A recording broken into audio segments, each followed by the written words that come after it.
Welcome to episode 2 of Solos, a co-production of the Rock River Players and the Hooker-Dunham Theater in collaboration with Brattleboro Community Television. I am Baman Madavi, your host for this episode.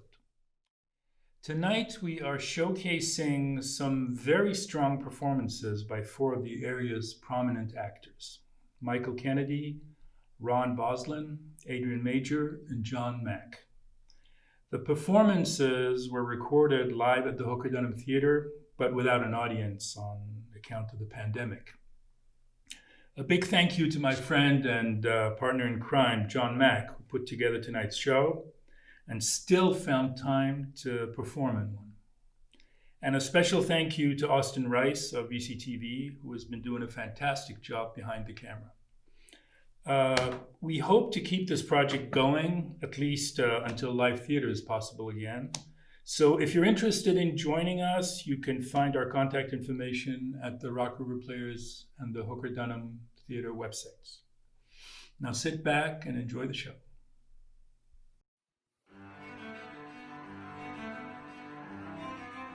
Michael Kennedy performs Shakespeare on Sleep, a series of monologues from Macbeth, Henry IV, the Sonnets, Hamlet, and the Tempest.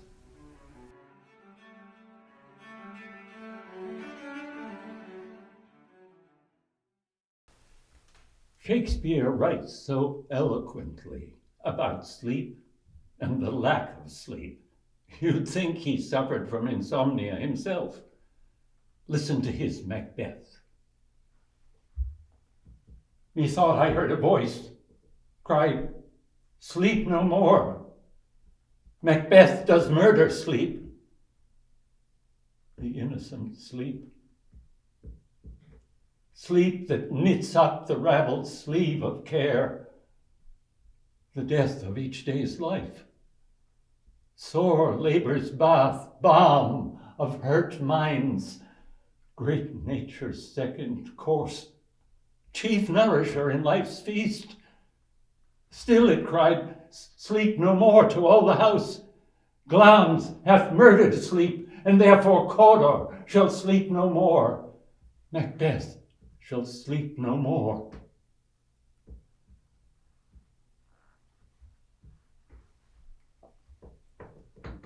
He's not the only one who's kept awake by a guilty conscience. Shakespeare's Henry IV also killed a king and stole his crown.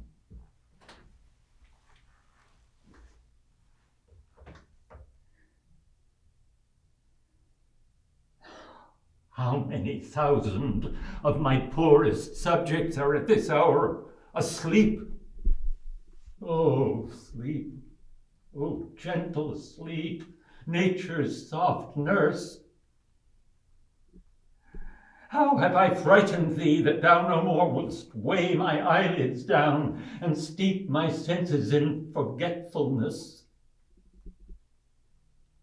Why, rather sleep, liest thou in smoky hovels, upon uneasy pallets stretching thee, and hushed with buzzing night flies to thy slumber, than in the perfumed chambers of the great, under the canopies of costly state, and lulled with sounds of sweetest melody. O thou dull God, why liest thou with the vile in loathsome beds, and leav'st the kingly couch a watching place or an alarum bell? Wilt thou, upon the high and giddy mast, give thy repose to the wet sea boy? Yet in the calmest and most stillest night, with all appliances and means to boot, deny it to a king? Then happy low. Lie down. Uneasy lies the head that wears a crown.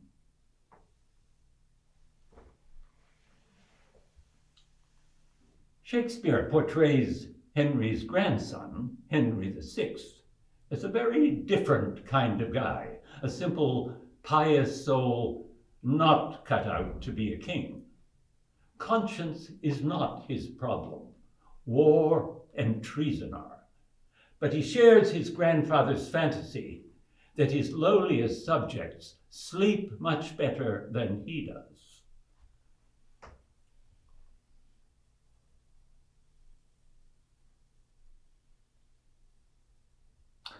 Would I were dead, if God's good will were so.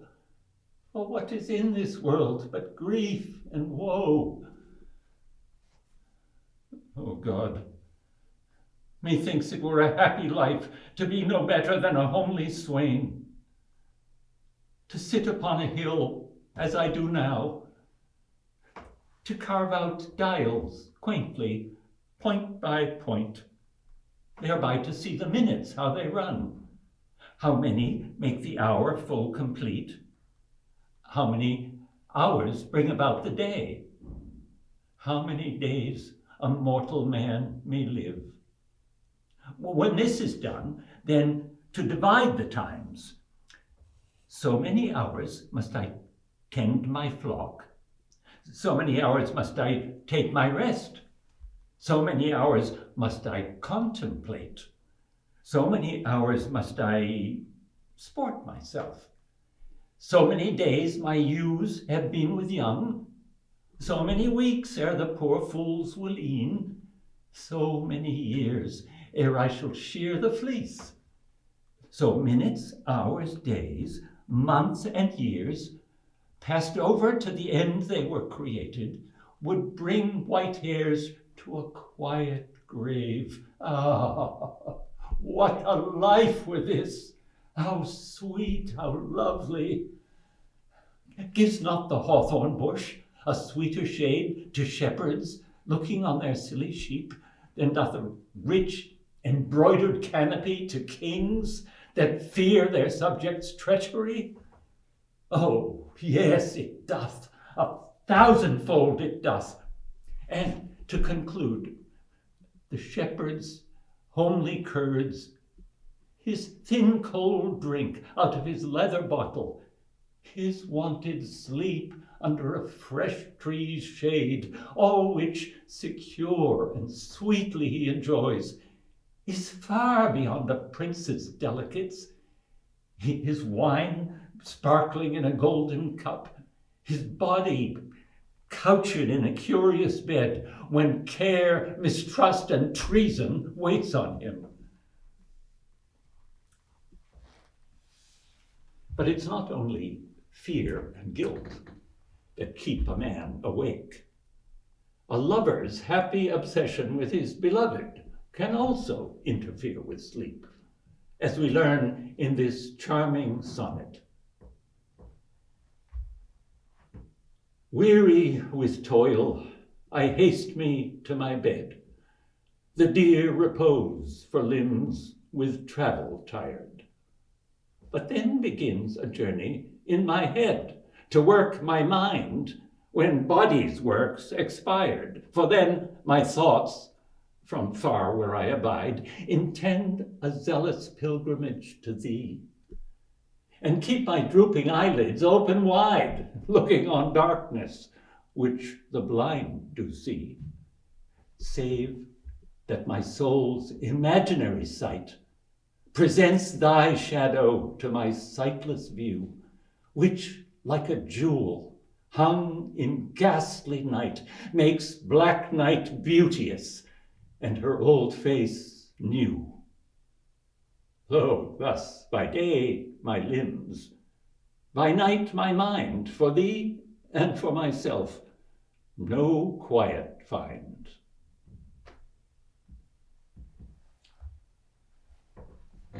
Sleep also serves as a metaphor for death, and sleep brings bad dreams. To die, to sleep, no more. And by a sleep to say we end the heartache and the 1,000 natural shocks that flesh is heir to, 'tis a consummation devoutly to be wished. to die, to sleep. To sleep?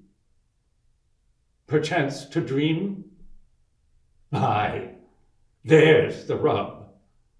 For in that sleep of death, what dreams may come when we have shuffled off this mortal coil must give us pause.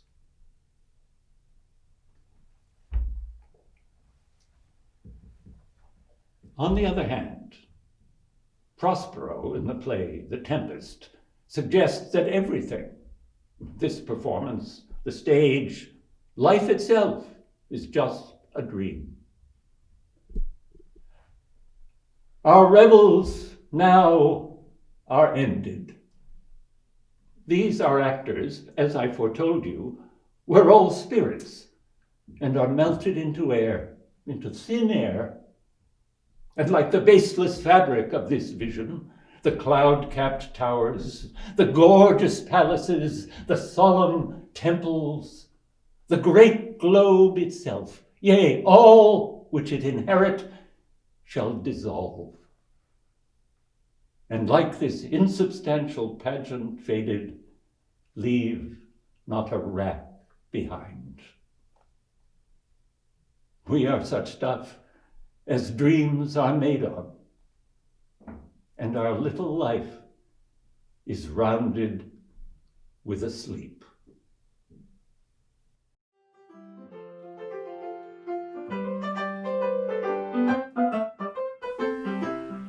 Ron Bos-Lun portrays Charles Henry, a New England writer and performer who painted pictures.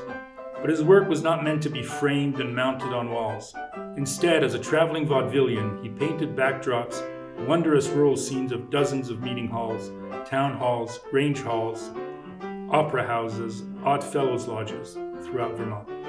Every kind of place where folks meet, discuss, celebrate, graduate, get married, or share the magic that is theater. In his soliloquy, Charles Henry looks back on his life's work and ponders what lies ahead.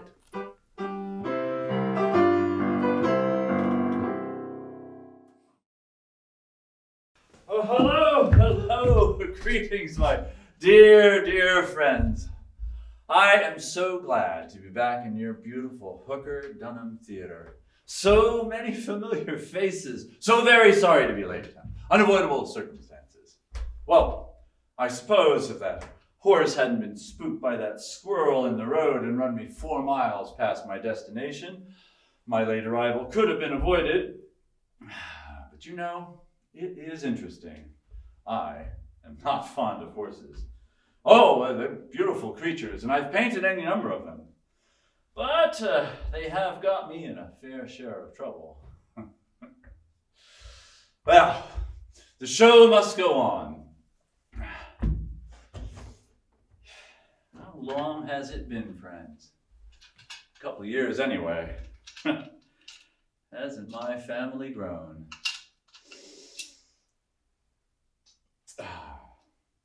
Now, it is amazing to me to think that this is our last show, our final curtain. Whoa, Nelly, just hold your horses right there. Not so sure I like the sound of that final curtain. You know, that's show folkies for end of the road. 25 years we've been traveling. It's been a long road, a lot of miles.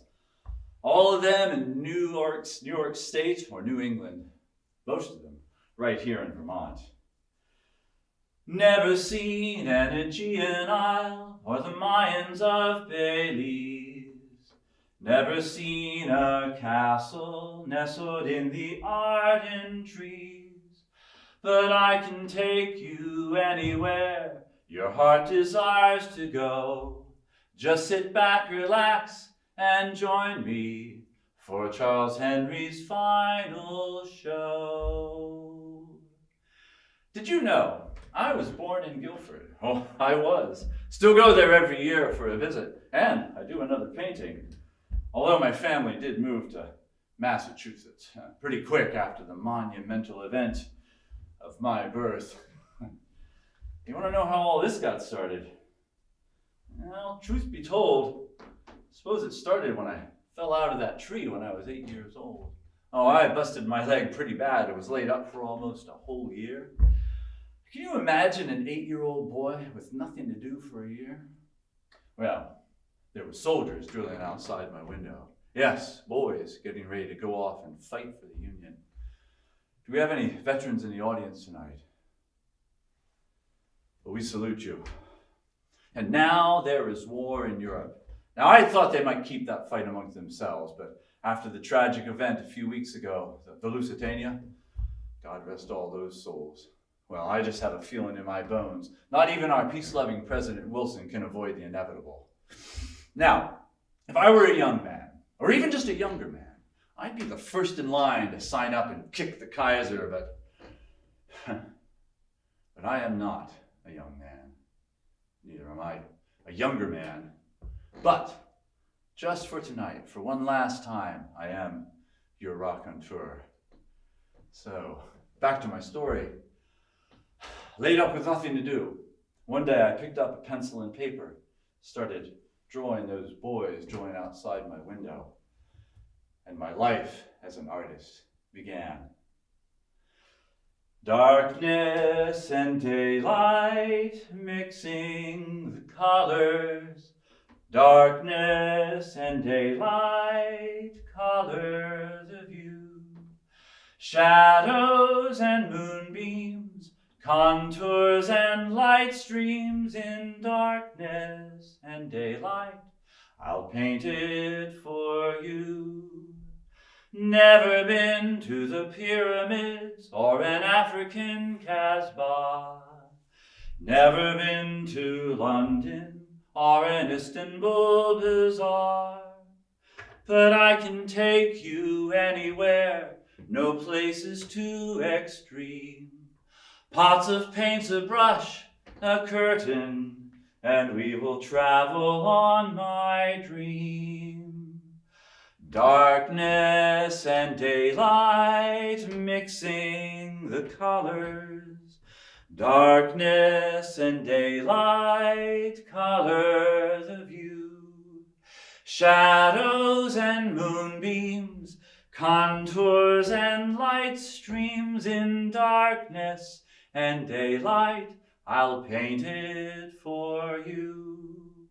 My journey has been mystifying, how can it be true? I've never left New England, but I've brought the world to you.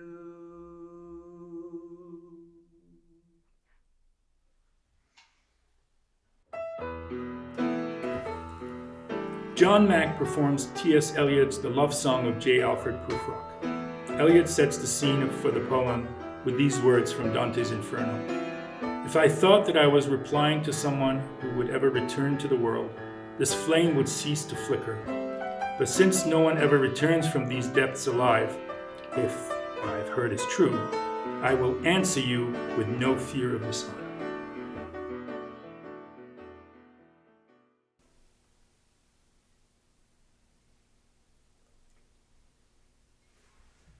Let us go then, you and I, when the evening is spread out against the sky like a patient etherized upon a table. Let us go through certain half-deserted streets, the muttering retreats of restless nights in one-night cheap hotels and sawdust restaurants with oyster shells. Streets that follow like a tedious argument of insidious intent to lead you to an overwhelming question. Do not ask, what is it? Let us go and make our visit. In the room, the women come and go, talking of Michelangelo.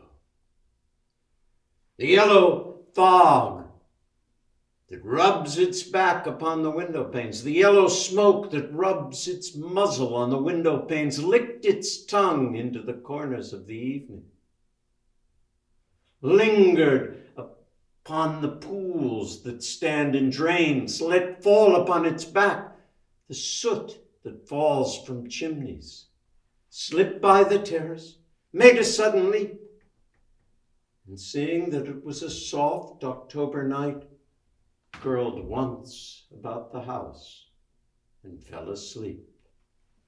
And indeed, there will be time for the yellow smoke that slides along the street, rubbing its back upon the window panes. There will be time to prepare a face to meet the faces that you meet. There will be a time to murder and create, and time for all the works and days of hands that lift and drop a question on your plate. Time for you and time for me, and time yet for 100 indecisions, and for 100 visions and revisions before the taking of a toast and tea. In the room, the women come and go, talking of Michelangelo. And indeed, there will be time to wonder, do I dare? Do I dare? Time to turn back and descend the stair with a bald spot in the middle of my hair. They will say, how his hair is growing thin, my morning coat, my collar mounting firmly to the chin, my necktie rich and modest, but asserted with a simple pin. They will say, but how his arms and legs are thin. Do I dare disturb the universe? In a minute, there is time for decisions and revisions, which a minute will reverse. For I've known them all already, known them all. Have known the evenings, mornings, afternoons. I've measured out my life with coffee spoons. I know the voices dying with the dying fall beneath the music from a farther room, so how should I presume? And I've known the eyes already, known them all. The eyes that fix you in a formulated phrase. And when I am formulated, sprawling on a pin, when I am pinned and wriggling on the wall, then how shall I begin to spit out all the butt ends of my days and ways? And how should I presume? And I've known the arms already, known them all. Arms that are braceleted and white and bare, but in the lamplight, downed with light brown hair. Is it perfume from a dress that makes me so digress? Arms that lie along a table or wrap about a shawl. Should I then presume, and how should I begin? Shall I say that I have gone at dusk through narrow streets and watched the smoke that rises from the pipes of lonely men in shirt sleeves leaning out of windows? I should have been a pair of ragged claws scuttling across the floors of silent seas.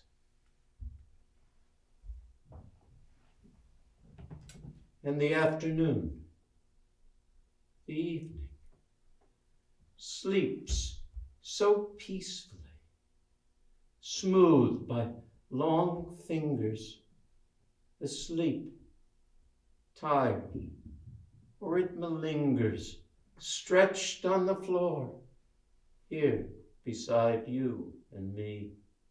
Should I, after tea and cakes and ices, have the strength to force the moment to its crisis?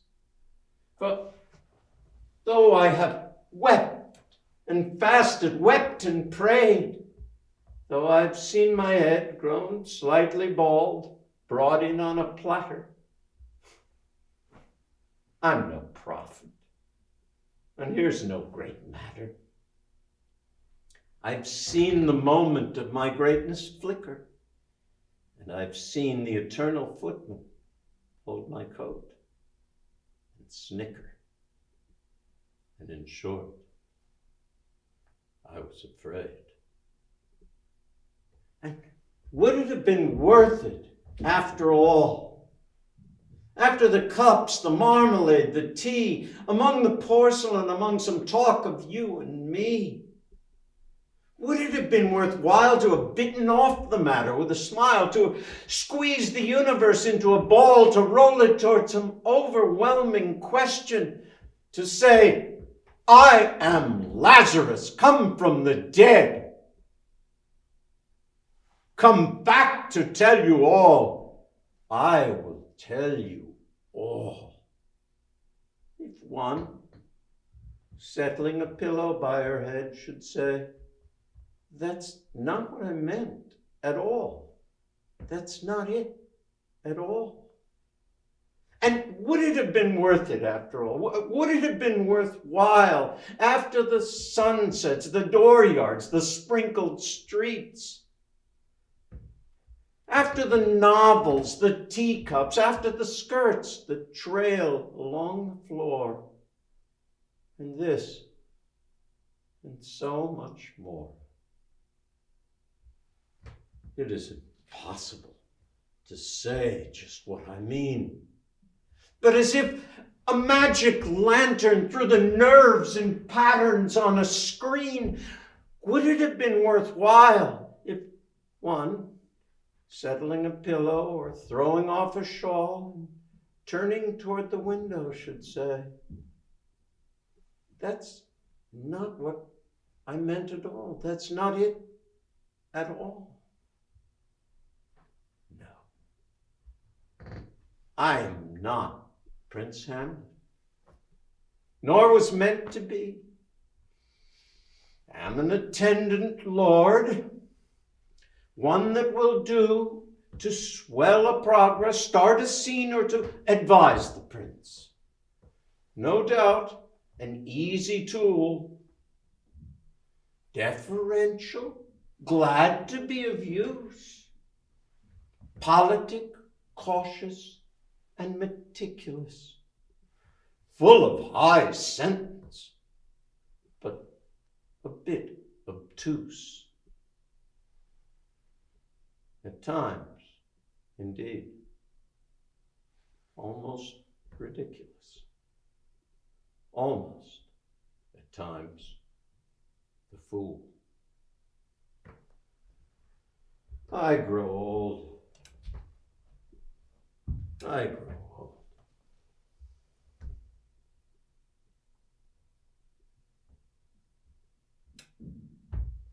Shall I part my hair behind? Do I dare to eat a peach? I shall wear white flannel trousers and walk upon the beach. I have heard the mermaids singing, each to each. I do not think that they will sing to me. I've seen them riding seaward on the waves, combing the white hair of the waves blown back when the wind blows the water white and black.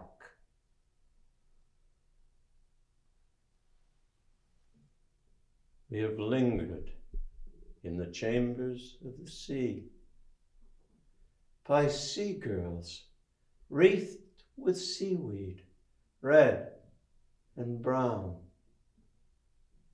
till human voices wake us and we drown.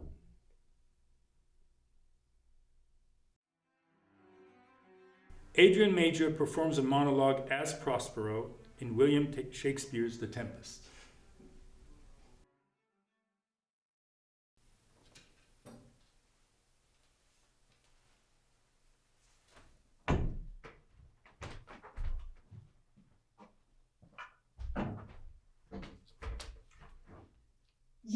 elves of hills, brooks, standing lakes and groves, and ye, who on the sand with printless foot do chase the ebbing Neptune, and who fly his coming back. You, demi-puppets, who by moonshine make the sour green ringlets, whereof the yew bites not. And you, whose pastime 'tis to make the midnight mushrooms, and who rejoice to hear the curfew's solemn sound, by whose aid, weak masters though ye be, I have bedimmed the noonday sun, called forth the mutinous winds, and twixt the green sea and the azure sky set roaring war. To the dread tremble of the thunder have I made fire, and riven Jove's own oak with his own bolt. The strong based promontory have I made shake, and plucked up by the spurs the pine and the cedar. Graves have, at my command, released their sleepers, oped, and let them fly by my so potent art.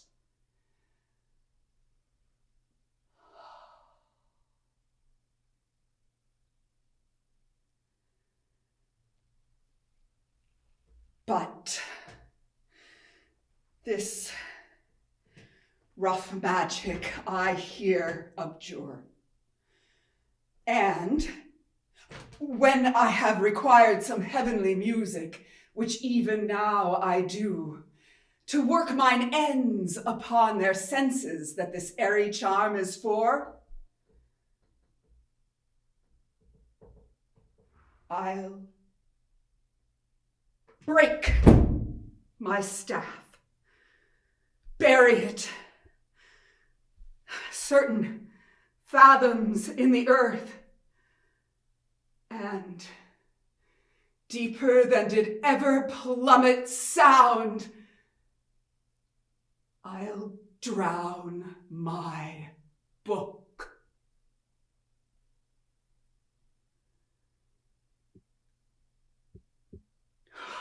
You do seem in amazed sort, as if in dismay. Be cheerful on my charge. Our revels now are ended. These are actors, as I have foretold you, are but spirits, and have vanished into air, into thin air. And like this airy, insubstantial fabric, the cloud-capped towers, the gorgeous palaces, the solemn temples, the great globe itself, yea, all that it inherit, shall, like this insubstantial vision faded, disappear, and leave not a rack behind. We are such stuff as dreams are made of, and our little lives are rounded by a sleep. Now, my charms are all o'erthrown, and what strength I have's mine own, which is most frail. I must either be confined by you or sent to Naples. Do not let me dwell in this bare island by your spell, but release me from my bands by the help of your good hands? Gentle breath of yours, my sails much must fill, or else my project fails, which was to please. Now I want spirits to enforce, art to enchant. And my ending is despair, unless I be relieved by prayer, which pierces so that it assaults mercy itself and frees all faults, as you from crimes would pardon be. Let your indulgence set me free.